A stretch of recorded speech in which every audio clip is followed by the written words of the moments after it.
এখন আছে স্বৰ্গৰ দেশ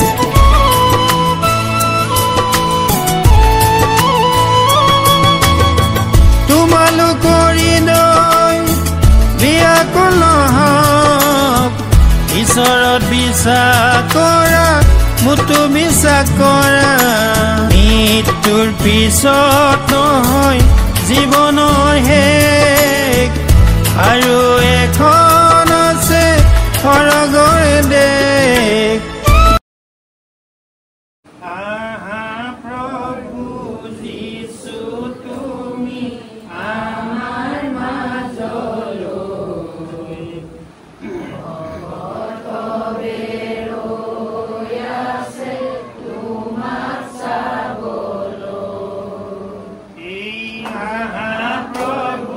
যীশু তুমি আমাৰ মাজলৈ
ধন্যবাদ দিছো যি